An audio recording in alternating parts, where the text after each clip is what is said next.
Tentu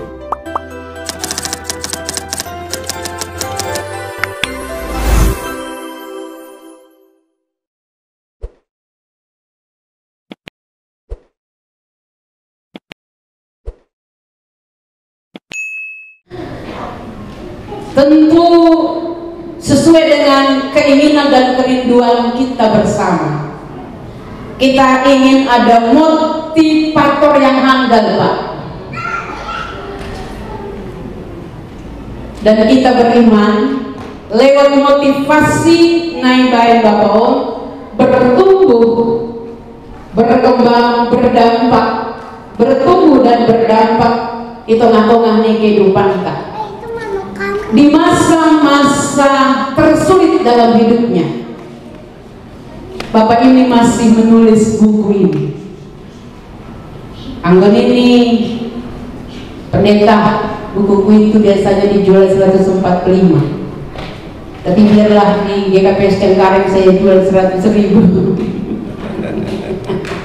Siapa nanti yang ingin berkenan membeli nggak apa-apa, silakan dibeli. Tapi yang bilang peoma hak tadi. Alatnya kita agak numpang nasiang bapak koninang.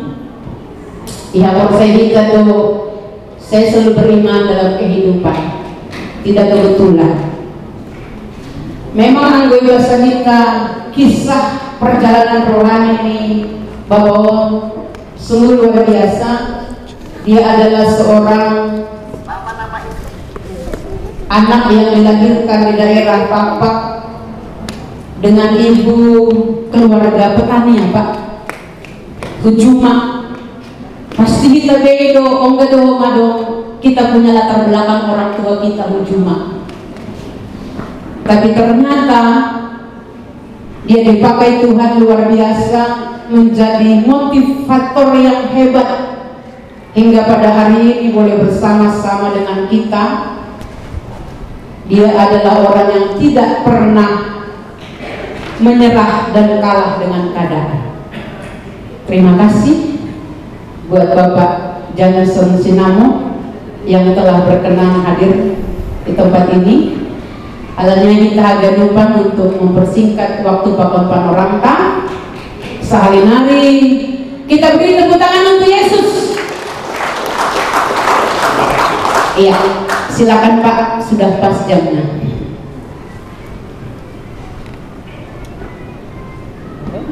Cukup? Oh ya, cukup. Ya, terima kasih Ibu Pendeta Sorta Damanik. Selamat malam Bapak Ibu sekalian, Salam. Saya begitu masuk sebuah ruangan atau panggung dalam rangka berceramah, biasanya langsung muncul pertanyaan, tapi pertanyaannya tidak pernah diajukan. Kalau seminar kan ada pertanyaan juga di belakang, tapi saya belum ceramah pun sudah ada pertanyaan. Pertanyaannya, kenapa Bapak itu kok pakai tongkat dia? Jadi sebelum Bapak Ibu mengajukan pertanyaan itu, ya saya jelaskan aja. Ini adalah akibat stroke yang menyerang saya 14 tahun yang lalu. Waktu itu umur saya 50. Waktu itu minggu yang sangat sibuk, 2 minggu non-stop. Saya keliling berbagai kota, Jawa, Sulawesi, Sumatera gitu ya. Intinya saya terlalu capek, terlalu banyak kerjaan, kurang tidur, ya kan. Sebelumnya tentu biasalah, seperti orang Batak umumnya banyak rokok gitu kan, dan lain-lain. Maka pada malam itu kenalah saya stroke gitu. Masih ingat saya stroke-nya, sedang mandi saya, tiba-tiba di telapak kaki saya rasakan ada sesuatu di telapak kaki itu, bahasa Bataknya, bahasa Tobanya mengecir disebutkan. Iya. Apa ini saya pikir, tapi saya mandi terus sampai selesai, mengecirnya hilang. Kaki kiri, telapak kiri, saya duduk di sofa. Tidak lama kemudian makanan diantar ke meja saya, datang lagi mengecirnya. Tapi begitu mengecirnya datang, langsung saya rasakan tungkai, yakni tangan dan kaki sebelah kiri itu sudah lemes. Ada anak saya di sebelah saya, laki-laki dan perempuan, saya bilang, nyalain mobil kita ke rumah sakit. Lalu begitulah kami ke rumah sakit, si cewek anak saya nyetir, yang cowok anak saya, cuma 2 anak saya itu menjaga saya di belakang. Rumah sakit Mitra Keluarga di Bekasi. Itu minggu malam, besok Senin, nggak ada dokter di situ. Adanya cuma dokter dokter umum. Ya gitu. Jadi saya tidak bisa diberi pertolongan yang proper lah. Kalau stroke gitu kan 4 jam pertama kan sudah mesti ditolong dengan bagus. Mesti saya tunggu besok jam 9 baru dokternya datang. Jadi sudah terlambat. Gitu. Nah begitulah, kemudian sisanya adalah berkunjung ke berbagai rumah sakit untuk coba menyembuhkan diri dengan pertolongan para dokter itu. Tapi sudah banyak ditolong, tapi ya yang tersisa adalah begini.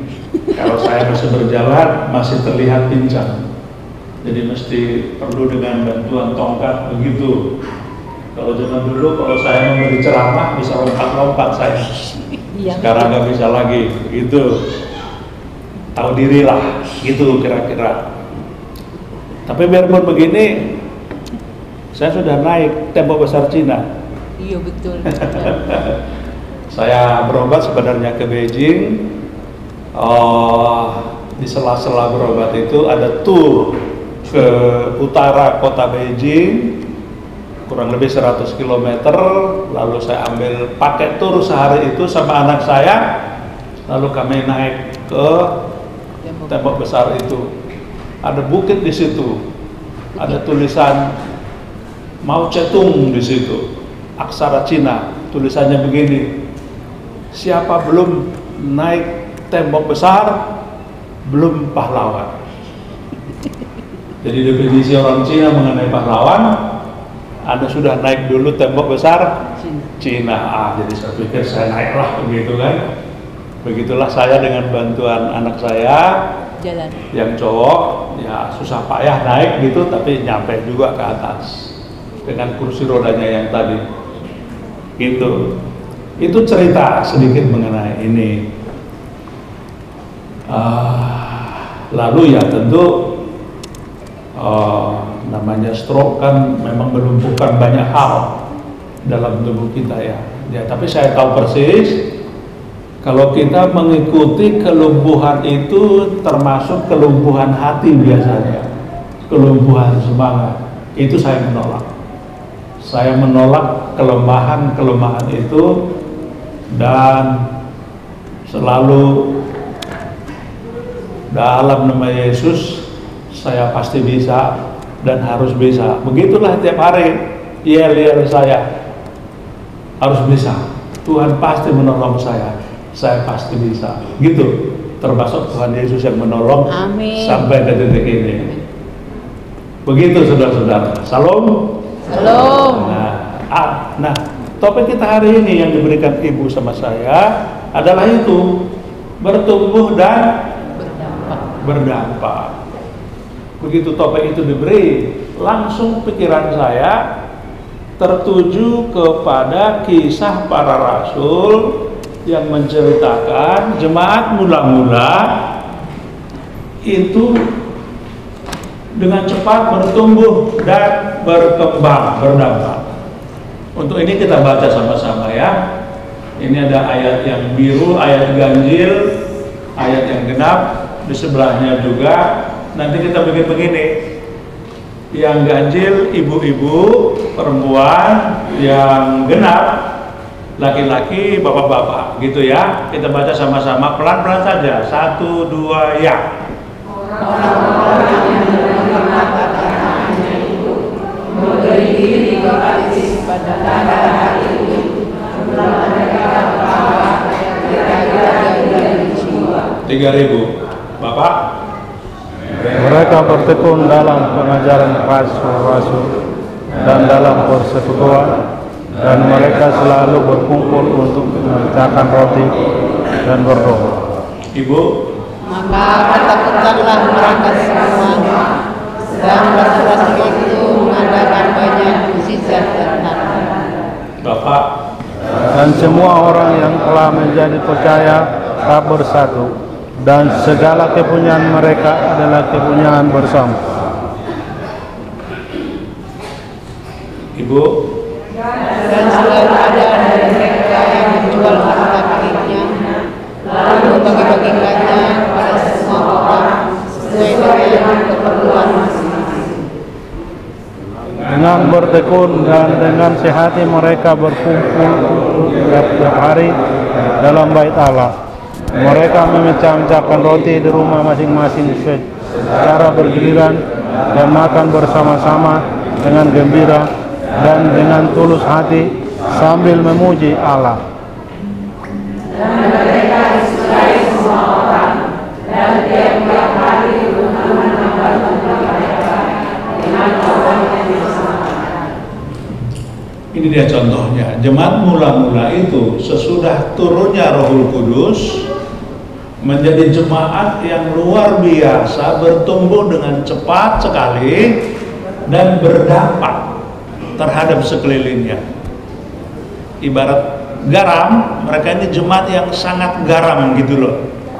Ibarat terang, mereka ini menjadi jemaat yang sangat bercahaya, berdampak, bertumbuh. Itu tema yang diberikan Ibu Pendeta Dokter.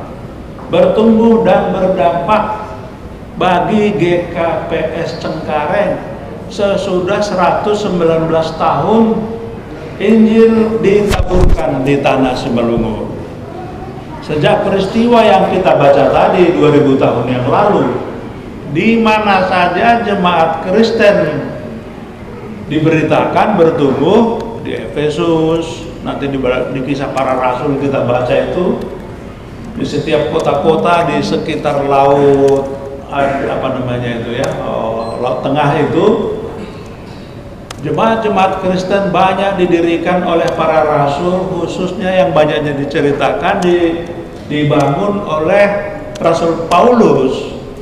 Maka jemaat-jemaat itu semuanya sekarang tercatat dalam Perjanjian Baru, betapa cepatnya mereka bertumbuh, berkembang dan berdampak. Boleh dikatakan seluruh kekaisaran Romawi pada waktu itu mendapat dampak dari pertumbuhan jemaat ini, jemaat Kristiani ini. Nanti dalam sejarah kita tahu, akhirnya Kaisar Romawi pun bertobat. Konstantin namanya.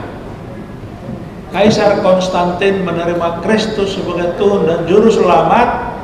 Lalu oleh Kaisar ini mengatakan, seluruh kekaisaran Romawi adalah bagi Kristus, adalah kekaisaran Kristen. Gitulah beratus-ratus tahun ke depan cepat sekali bertumbuhnya jemaat Kristen tersebut yang berdampak boleh dibilang ke seluruh dunia. Sebelum saya lanjutkan, saya memperkenalkan dulu teman yang saya bawa tadi. Di mana dia? Oh, ini dia. Mohon berdiri sedikit.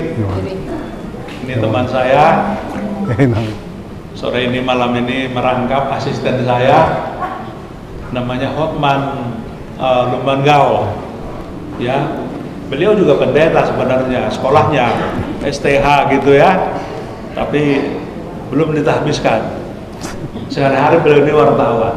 Jadi saya ajak, datang deh Hotman, ikut ke GPS di Wisma Kinase, ada acara di sana, nanti tolong di cover nanti berita, bikin berita lah. Tadi waktu makan dia bilang, Amang, nanti cerita seminar sore ini akan saya tulis di majalah Narwastu katanya, ya gitu ya. Iya, jadi mungkin bulan depan akan muncul majalah Narwastu mengcover kegiatan kita malam ini, ya, dan tentu seluruh kegiatan Anda sepanjang hari ini mulai dari pagi sampai besok pagi, siang barangkali. Saya sendiri sebenarnya pengen jadi pendeta, Bu Sorta. Waktu masih kecil, SMP, SMA, dirapor nilai saya agama selalu 10. Jadi guru agama saya, orang tua saya, dan semua yang lain, pendeta saya di gereja bilang, oh kau nanti pendeta, dan saya memang senang menjadi pendeta dalam perasaan saya, ya kan? Nah, masalahnya di rapor saya fisika juga 9, matematik 9, kimia juga 9. Jadi guru-guru yang lain bilang, kau ITB saja, jangan pendeta sudah banyak katanya kan. Orang pak belum ada yang orang insinyur dari ITB, begitulah katanya. Jadi singkat cerita, saya pun belok, nggak jadi pendeta ke Siantar. Jadilah saya kemudian mendaftar di Bandung, Institut Teknologi Bandung, dan menjadi mahasiswa di sana sejak tahun 78. Disitulah saya berkenalan dengan banyak teman-teman saya yang asal Simalungun. Ada Marga Saragi lah itu, ada Marga Sinaga gitu kan. Orang-orang Batak kan kalau di perantauan kan cepat kompak itu ya. Saya pun begitu. Nah, tapi kemudian di semester 3 kami mendapat pelajaran agama Kristen. Wah, ini pengulangan lagi nih, perasaan saya sudah tamat saya agama Kristen, tapi dia ajarin lagi kuliah agama Kristen di TB. Habis itu agama 1, agama 2, etika 1, etika 2, begitu. Saya lahap dengan mudah, ya kan? Sehingga dosennya dibilang, jangan kau jadi asisten saya ya. Dosen kami ini seorang pendeta perempuan seperti ibu, orang Yahudi, ya kan? Betul, orang Yahudi dia, Dorothy Marx namanya, sekarang udah meninggal. Iya, Dorothy. Jadilah saya menjadi asisten di situ, asisten kuliah agama, asisten kuliah etika. Nah, tahun 84, ibu ini harus pergi ke Jerman membereskan studi doktornya. Lalu dia bilang, kamu tinggal di sini, kamu yang jadi dosen. Maka ibu ini pun mengangkat saya menjadi dosen kuliah agama di ITB dan dosen kuliah etika Kristen di ITB. Begitu ceritanya, sehingga meskipun saya lulus dari jurusan fisika nuklir, tapi yang kepake adalah kuliah agama itu, Bu. Karena di mana-mana saya diminta menjadi ceramah, menjadi pembicara. Belum lulus tuh, masih mahasiswa, udah cukup ramai saya diminta memberi ceramah pada waktu itu di Kitaran Bandung. Itu ceritanya. Jadi ya sepertinya pendeta juga saya di Busorta itu. Nah, lalu waktu itu saya ditelepon oleh panitia Sinode Gereja Toraja. Pak Jansen boleh memberi ceramah kah kepada kami? Boleh. Ceramah apa? Etos kerja itu. Sebelumnya saya sudah menulis buku 8 etos kerja. Itu untuk umum, untuk kaum profesional. Nah, Bapak ini meminta nanti pas Sinode Akbar di Toraja saya membawakan itu, tapi tolong dibikin Kristiani ya, katanya. Berapa bulan lagi nih? Hampir setahun. Panitia Sinode sudah pesan ceramah. Jadi saya bilang beginilah Pak, saya mau tulis buku itu etos kerja Kristiani, tapi nanti tolong Bapak beli 1000. Peserta Sinodenya memang 1000. Jumlah pendeta Toraja itu kurang lebih 1000. Maksud saya supaya saya jangan rugi, ya kan? Jadi saya tulis buku udah laku 1000. Setujulah panitia Sinode Gereja Toraja, mereka akan membeli 1000. Maka saya tulislah buku ini, Teologi Kerja Modern dan Etos Kerja Kristiani. Ini buku teologi yang ditulis non-teolog. Itu mengenai buku ini. Yang istimewa pada buku ini adalah ini etos kerjanya. Saya mengambil sudut pandang atau fokus pembahasan adalah dari sudut pandang etos. Apa itu etos? Etos itu adalah semangat. Etos bahasa Yunani artinya spirit, semangat. Etos itu punya akar kata yang sama dengan etik, dengan etika. Nah, khusus etos, dia adalah bentuknya yang paling dinamis, yang paling menyala-nyala, yang paling berapi-api. Itu etos. Jadi kalau disebut etos dalam bekerja, maka orang berapi-api dalam bekerja. Rohnya menyala-nyala dari dalam hatinya ketika bekerja. Ya kan? Nah, jadi menurut catatan sejarah kemudian adalah orang-orang Kristen yang diajarin oleh Rasul Paulus, Rasul Petrus dan lain-lain itu yang memiliki etos kerja Kristiani pertama-tama. Kelak itu sejarawan mencatatnya. Ya. Ada satu buku besar, ya itu seperti buku ensiklopedia, tebalnya, bahasa Jerman. Bukunya dalam bahasa Inggris judulnya begini, ya, The Protestant Ethic and the Spirit of Capitalism. The Protestant Ethic and the Spirit of Capitalism artinya etos Kristiani dan semangat kapitalisme. Penulisnya seorang profesor berkebangsaan Jerman namanya Max Weber. Menurut Max Weber, mengapa orang-orang Jerman itu yang adalah murid-muridnya Luther semua itu tampil menjadi bangsa yang berapi-api kalau bekerja luar biasa, hasil kerja orang Jerman nggak ada yang nandingin di Eropa. Jangankan di Asia, apalagi di Afrika. Di Eropa saja, etos kerja Jerman itu adalah number one. Itu yang mencatatnya adalah Max Weber, seorang profesor sosiologi sebenarnya dia. Nah, dari sudut pandang sosiologi ekonomi pun, dia melihat bahwa orang-orang Jerman pada zaman itu, abad ke-16, 17, 18, 19, tampil menjadi bangsa yang luar biasa kinerjanya dalam segala bidang. Itulah yang membuat Jerman itu number one in the world. Dalam bentuk-bentuk produk yang bisa kita lihat, mobilnya number one, Mercedes, BMW, obat-obatannya number one, tekstilnya number one, produk-produk industrinya number one. Itu catatan pertama mengenai etos kerja ini di dunia nyata yang kita sebut tadi bangsa Jerman.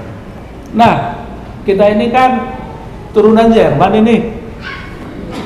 Orang-orang Kristen Batak ini kan turunan Jerman. Kalian turunan Augustus kan? Iya. Augustus itu siapa?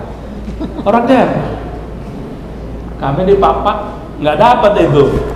Injil masuk ke Papak lewat orang Toba, ya kan? Nggak sempat kami dapat orang Jerman. Nah, di Toba sudah banyak orang-orang Toba menjadi penginjil sebagai hasil dari penginjilan Nommensen. Maka Ompu Nommensen mengirim sejumlah orang-orang Toba ke tanah Papak. Itu kalian beruntung dapat teis, kami dapat Toba. Gitu. Jadi ya itulah. Tapi lumayan lah, masih ada sisanya seperti saya, gitu kan? Itu Kristiani, etos Kristiani. Itulah yang bertanggung jawab terhadap apa yang kita sebut tadi bertumbuh dan berdampak. Bertumbuh dan berdampak. Ya kan? Nah, itulah etos kerja. Jadi saya kemudian dalam studi saya, karena saya orang sains pada dasarnya, sampai hari ini pun saya lebih suka mengaku diri saya fisikawan daripada motivator. Ya kan? Itu fisika itu ilmu yang dahsyat, ilmu yang canggih. Fisika itu ilmu yang sulit, ya kan? Tidak banyak orang berani studi ke jurusan fisika. Tapi saya waktu itu saya pikir ini fisika mesti saya pecahkan, gitu, ya kan? Nah, di sana ada satu metode berpikir yang diajarkan fisika itu, bahwa segala sesuatu di alam semesta ini oleh Tuhan saya mencipta, diciptakan secara simetri, ya kan? Apa itu simetri? Simetri itu adalah ini, coba lihat kedua mata saya, itu simetris. Coba bayangkan mata kanan saya agak ke kanan barang 2 cm, hilang simetrinya, jadi jelek kan? Jadi kedua mata saya ini bagus kalian lihat karena dia simetris. Dua lubang hidung saya ini bagus kelihatan karena dia simetris. Karena telinga kiri, telinga kanan saya ini, belah kiri, belah kanan itu bagus kelihatan, seimbang kelihatan karena apa? Simetri. Jadi salah satu prinsip alam yang dikatakan dalam fisika adalah everything created by God dalam dunia ini simetris.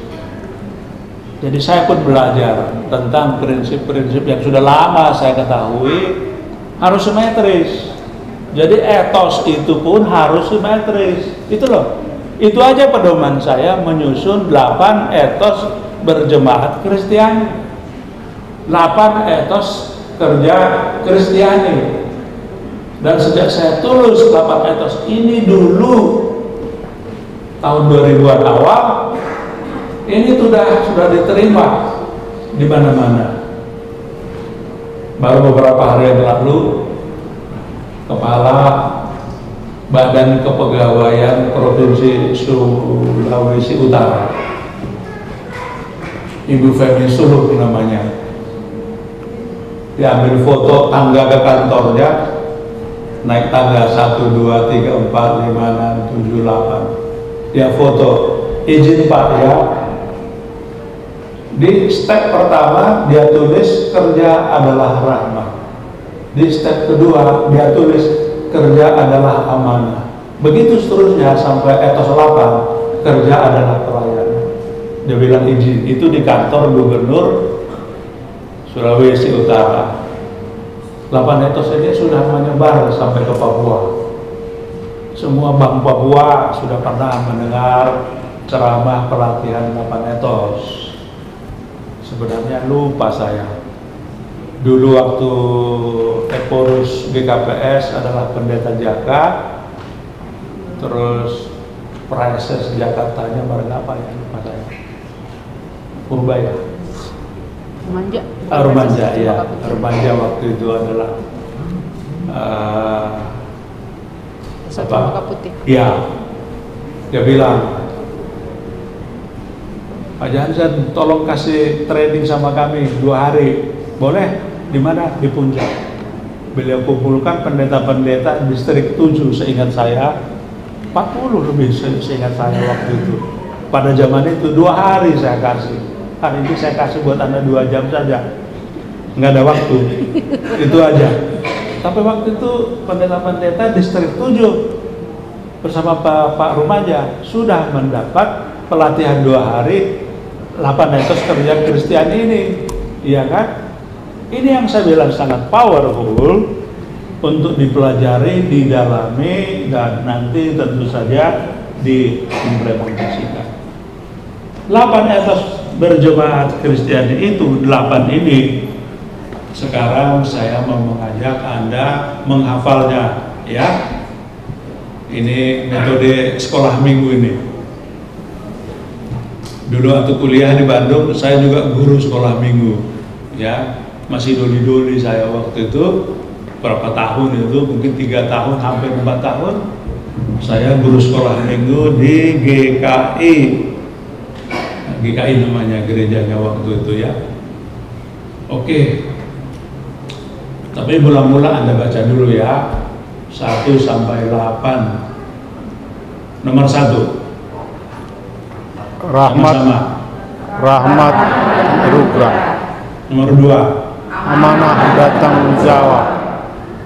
3. Panggilan dan talenta. 4. aktualisasi dan pengembangan, 5, ibadah dan persekutuan, 6, seni dan estetika, 7, kehormatan dan pujian, 8. pelayanan dan pengabdian. Nah, saya mau katakan seluruh ajaran Alkitab, the Bible, kalau diringkaskan, the teaching of the Bible adalah 8 ini, tidak lebih. Cukup 8.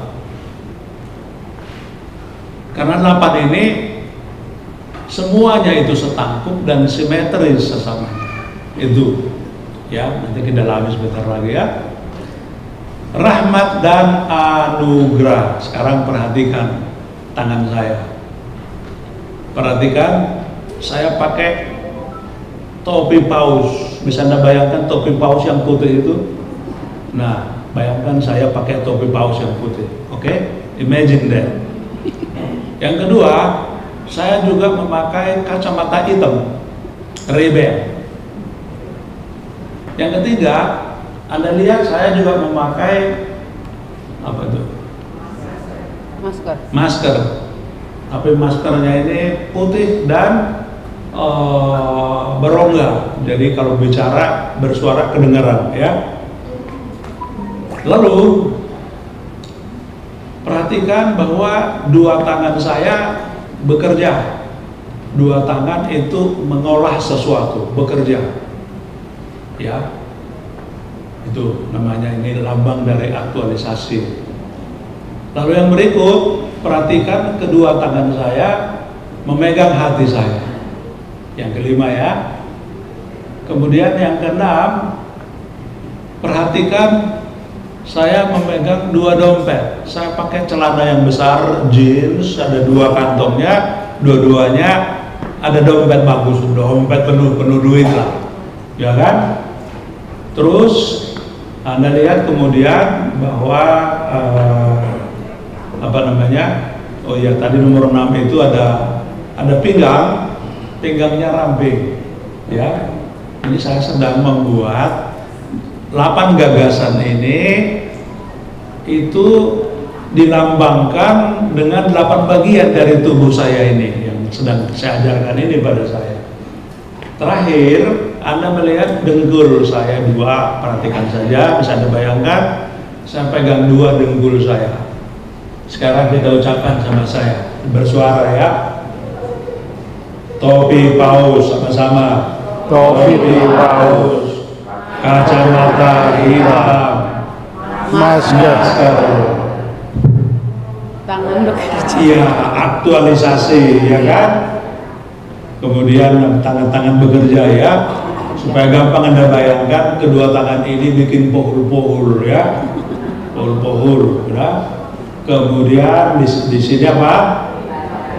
Hati. Jadi satu hati kudus gitulah ya, satu hati kudus. Kemudian ini pinggang ramping, pinggang ramping dan langsing. Kemudian dompet saya 2 dompet. Terakhir 2 dengkul. Sekarang kita ucapkan sama-sama bersuara dengan kata-kata yang lengkap ya.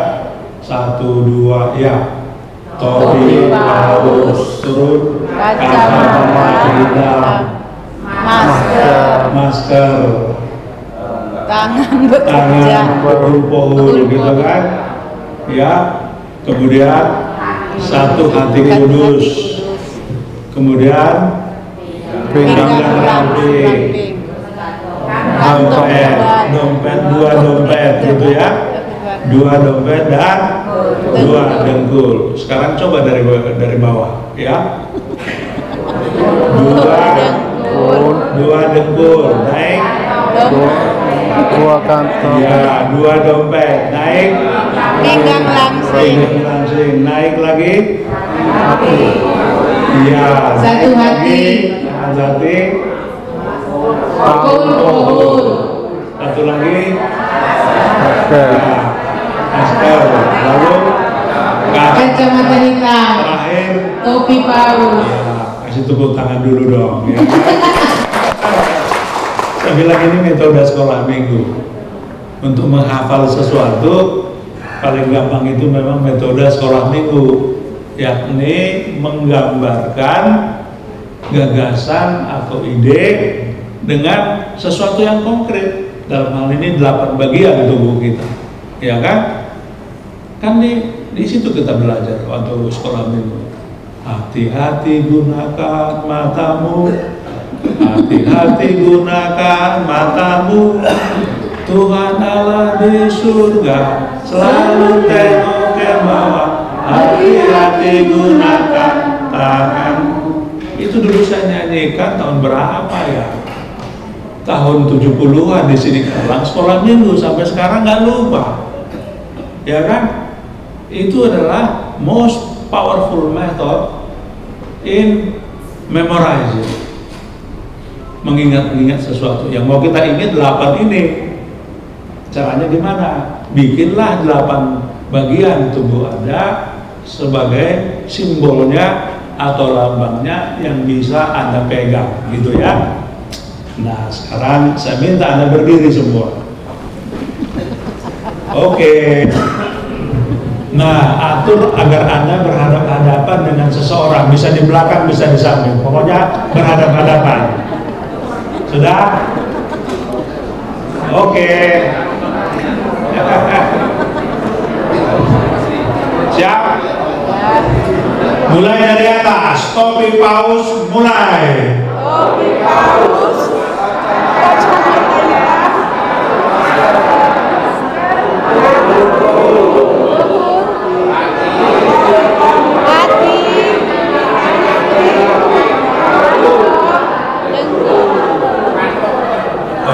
Beri tepuk tangan. Sekarang terbalik, mulai dari bawah sampai ke atas. 2 bentuk,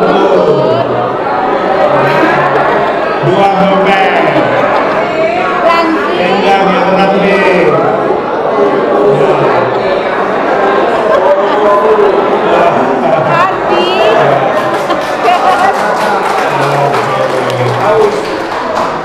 Oke, tepuk tangan yang meriah. Silakan duduk lagi. Iya.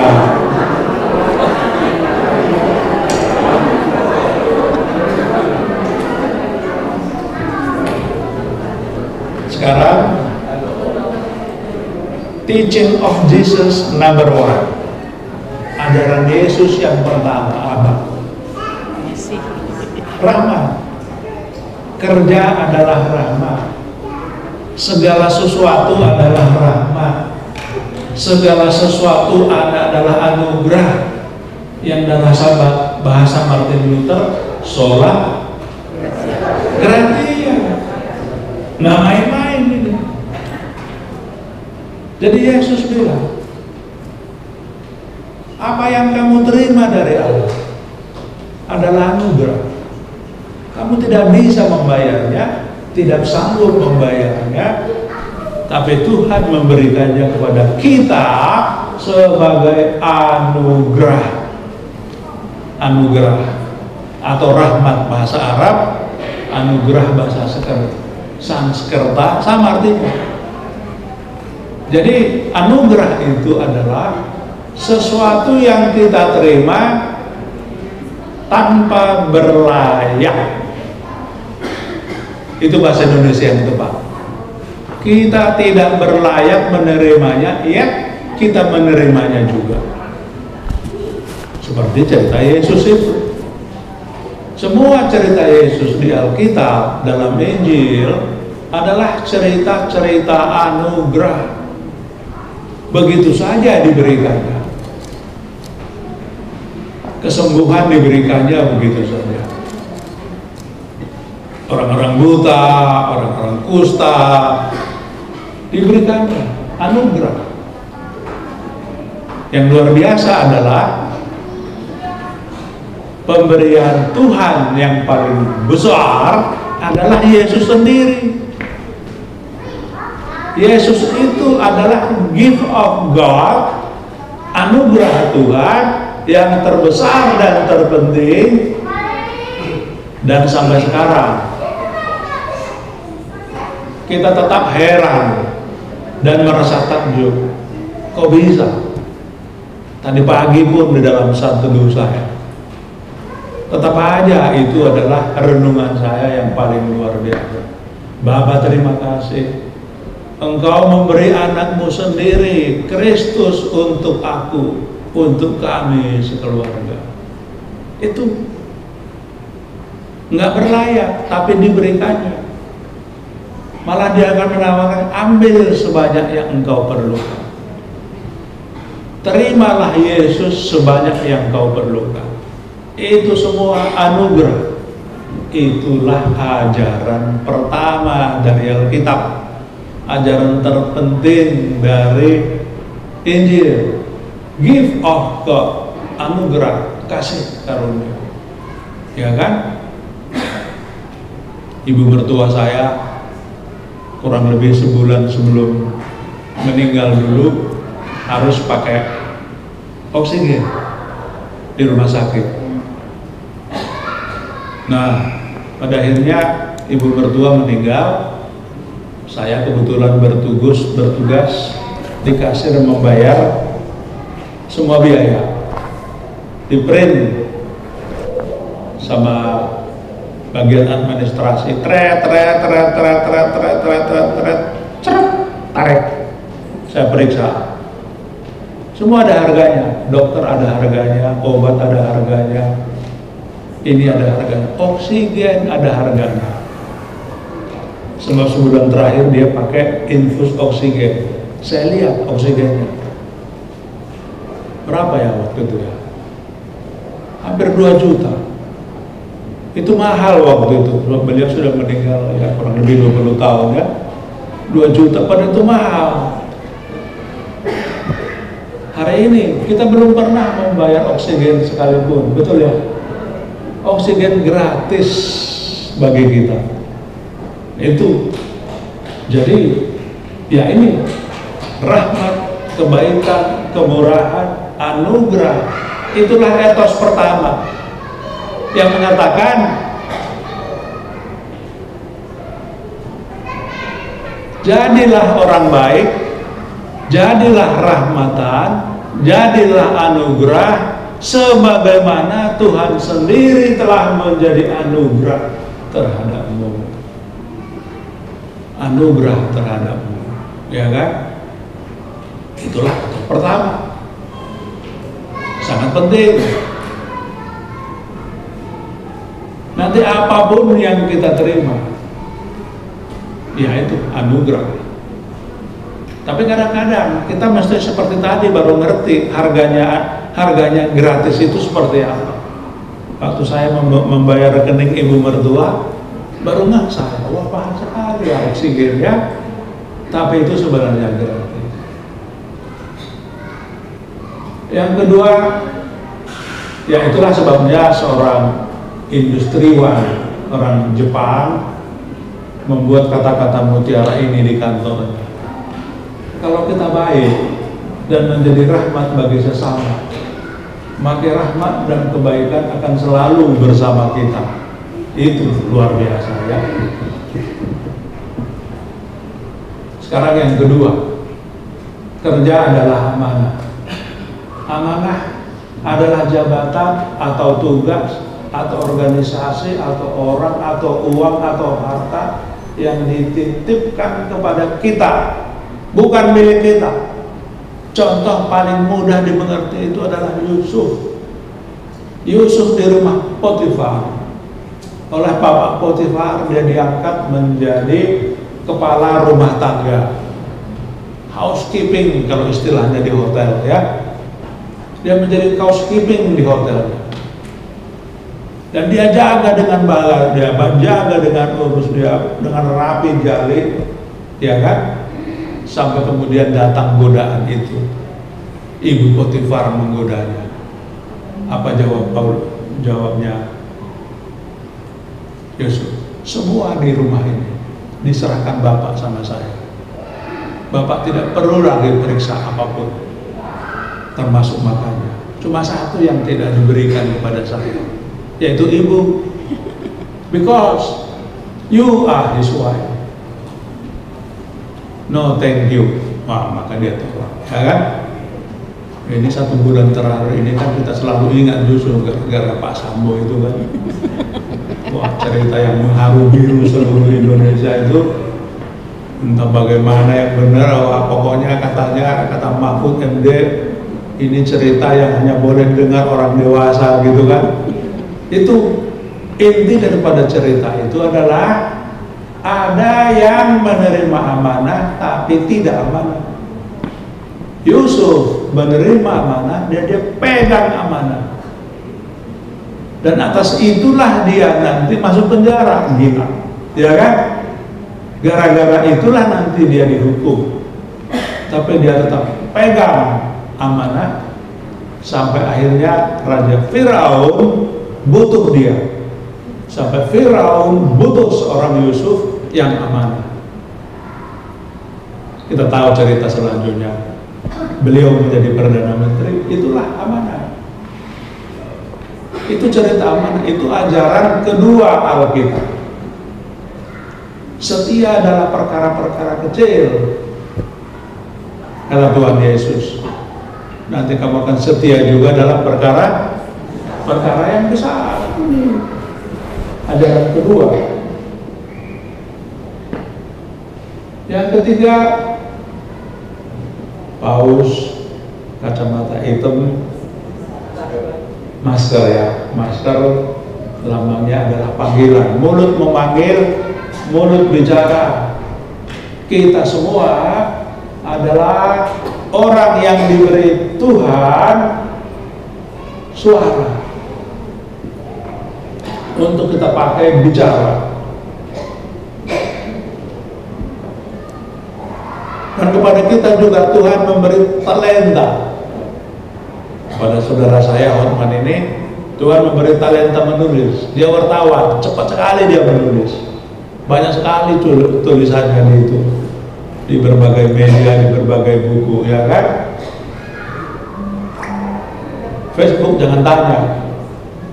Pagi-pagi tiba-tiba sore-sore sudah ada lagi tulisannya Hotman gitu. Cepat sekali dia menulis. Talenta. Kepada kita semua Tuhan memberi talenta.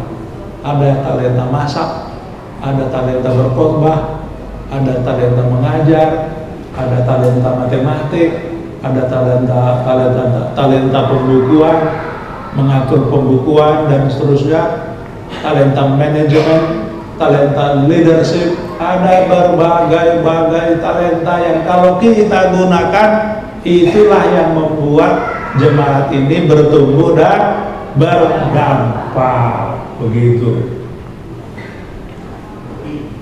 Lalu aktualisasi, apa lambangnya? Pohon-pohon ya, betul? 2 tangan yang bergerak bersama-sama, gulung-gulung, ya. Lalu keluar udah pohon-pohon gitu kan? Itu. Dulu saya dengar ada cerita orang bisa membuat 3 pohon-pohon sekaligus. Tangannya begini-begini, tapi di ketiaknya juga ada satu, juga ada satu. Jadi 2 ketiak yang lain juga memproses, satu yang ini juga set, begitu ya, jatuh 3 pohon-pohon. Tapi itu zaman dulu, saya kira nggak ada lagi sekarang ya. Itu guyon aja ya. Aktualisasi adalah kita mengembangkan, membuat sesuatu yang ada pada kita menjadi something else yang lebih baik, lebih bermutu. Aktual artinya dia menjadi nyata, aktual. Sebelumnya dia potensial, ya kan? Misalnya sepotong kain, ya cuma sepotong kain, tapi di tangan tailor itu menjadi jas. Jadi proses menjahit itu si tailor itu adalah aktualisasi, mengubah tekstil menjadi jas. Tapi sebelum dia menjadi tekstil, sebelumnya dia telah mengalami aktualisasi dari sebelumnya sesuatu yang lebih potensial, namanya benang. Sebelum dia menjadi benang, dia adalah wol, bulu-bulu wol, bulu-bulu domba barangkali. Coba lihat, bulu-bulu domba menjadi benang, menjadi kain, menjadi jas, dan seterusnya. Itu adalah step by step aktualisasi, gitu kan? Sekarang ini hampir tiap hari Presiden Jokowi pidato di mana-mana di televisi. Indonesia, semua bahan-bahan tambang kita harus hilirisasi. Maksudnya itu hilirisasi adalah aktualisasi ke arah hilir. Yang paling sering dia contohkan itu kan minyak sawit. Minyak sawit itu terdiri dari buah sawit yang direbus dan diperas. Udah minyak sawit dia, CPO. Tapi dihilirkan sekali, diaktualisasi ke kanan, ke hilir, dia sudah menjadi minyak goreng.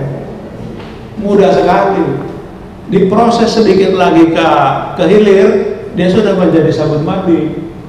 Diproses lagi ke sebelah kiri, nah hilirisasi kan. Dia sudah menjadi, bahasa kimianya menjadi bahan-bahan kimia yang canggih lah gitu.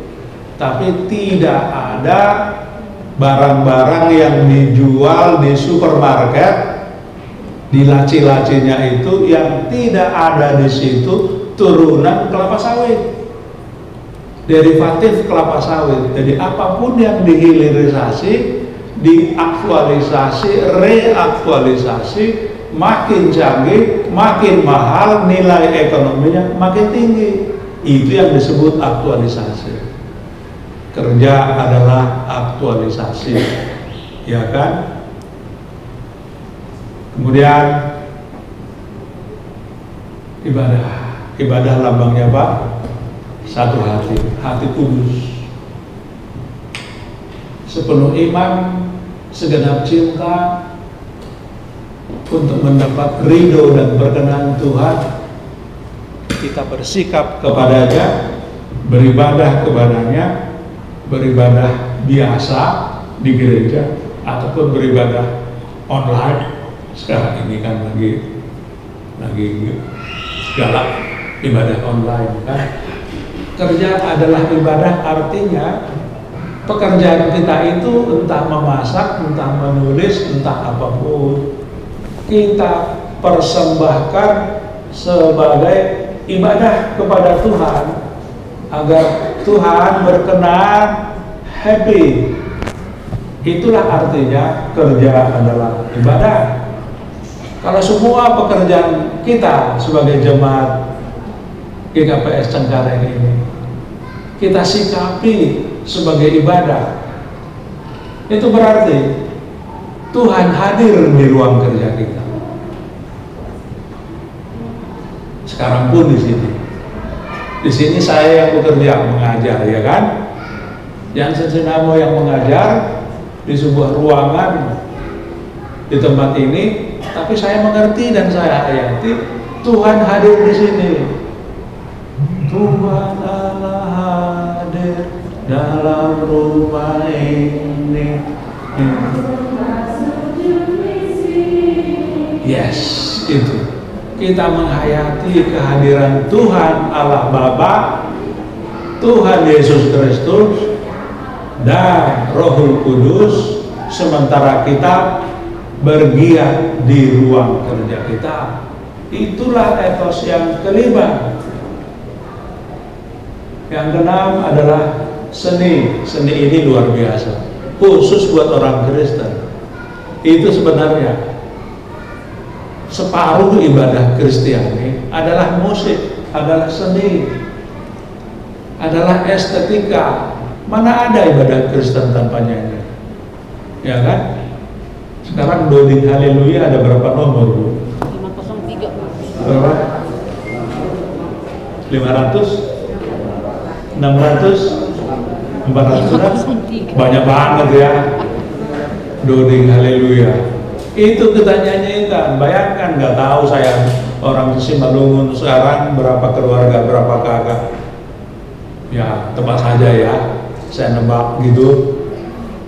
perkiraan saya jumlah kakak orang Simalungun GKPS di seluruh Indonesia, hitung-hitungan tebak saya 200 kakak, 200.000 kakak. 200.000 jiwa. Ya, 200, dan lalu ini keluarga Kristiani ini tiap malam atau tiap pagi kumpul di rumah masing-masing, lalu menyanyikan doring haleluya, 1 ayat 2 ayat, baca 1 firman Tuhan. Itu adalah seni, itu adalah estetika, ibadah yang estetik, yang cakep, yang indah, belum ditambah kornya. Jadi hidup Kristiani itu adalah hidup yang elok, yang cantik, yang rupawan, yang bagus, yang keren, gitulah kira-kira. Ya kan? Itu yang keenam. Yang ketujuh lambangnya apa? 2 dompet. 2 dompet artinya orang berdompet kan biasanya dipuji dan dihormati. Laki-laki tak berdompet biasanya orang Batak bilang dilesengi, ya kan? Tapi kalau laki-laki berdompet itu disegani, dihormati. Itu maksudnya. Ini kan cara mengingat ya, biar gampang mengingat. 2 dompet menandakan bahwa Anda adalah manusia berdompet, manusia bermutu, manusia yang terhormat dan dihormati dan dikagumi dan disukai. Tadi kisah para rasul itu kan begitu. Jemaat mula-mula itu disukai semua orang. Kenapa disukai semua orang? Mereka willing untuk berbagi, jual rumah, jual tanah, hasil penjualan tanahnya dia sharing, begitu kan? Orang-orang Kristen zaman itu baik hati dan murah hati, walaupun kelihatannya miskin, tapi nggak punya duit, dan kalau duit ada, sharing, semua kebahagiaan. Itu yang menceritakan kisah para rasul tadi, ibu bapak sekalian. Jadi kita menjadi orang yang terhormat dan mulia. Dan terakhir tentu pelayanan ya. Dengkul, ini dengkul saya ini bisa Anda bayangkan, sangat susah bagi saya lari karena dengkul sebelah kiri nggak bisa berfungsi dengan benar, cuma kiri loh, yang kanan masih sangat bagus. Tapi begitu pun saya tak bisa lagi berjalan dengan sempurna, apalagi berlari karena dengkul saya sudah bermasalah. Jadi pastikan dengkul Anda bagus, baru bisa melayani, ya kan? Kalau bisa nggak usah seperti saya lah, cukuplah saya menjadi contoh soal betapa pentingnya dengkul yang sehat, dengkul yang bagus. Dengan dengkul yang bagus, Anda bisa melayani. Pelayanan itu banyak masalah, banyak beban, banyak kesulitan. Tapi kalau sepanjang dengkul Anda kuat, pelayanannya akan jalan terus, akan sehat terus. Ibu bapak sekalian, telah saya uraikan 8 etos Kristen dengan ringkas ya. Nanti tolong saya dijaga waktunya Bu Pendeta ya. Jadi sekarang kita segarkan ingatan kita. Ini apa? Topi paus, artinya kehormatan, rahmat dan Rahmat. nih, biar lengkap saya kembalikan lagi ya. Nih,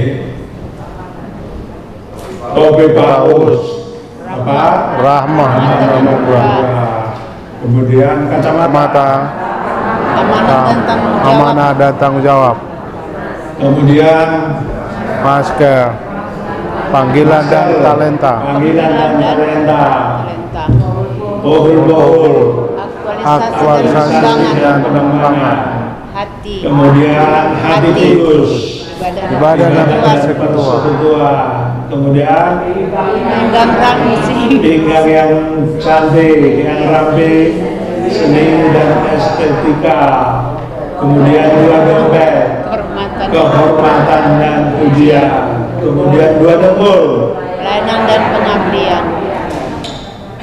Oke, sekarang saya bikin zigzag ya. Dengkul, Pelayanan dan pengabdian. pinggang, Seni dan estetika. pohul-pohul, panggil hati, topi paus, rahmat dan anugerah, masker, Amanah dan tanggung jawab. 2 dompet, Kehormatan dan pujian. 2 dengkul.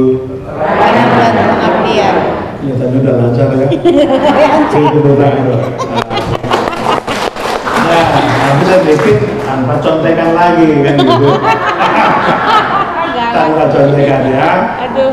Baik. Pohul-pohul, aktualisasi, hati kudus. Apa tadi hati kudus? Ya, pinggang ramping, 2 dompet, kehormatan dan pujian, kacamata, amanah dan topi paus, rahmat dan anugerah, 2 dengkul. Pelayanan dan pengabdian. Kalau ini udah paten ini, ingat ya. Beri tepuk tangan. Ya.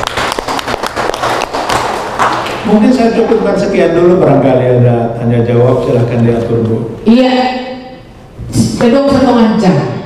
1,5 jam tadi pas 1,5 jam. Memang kita kasih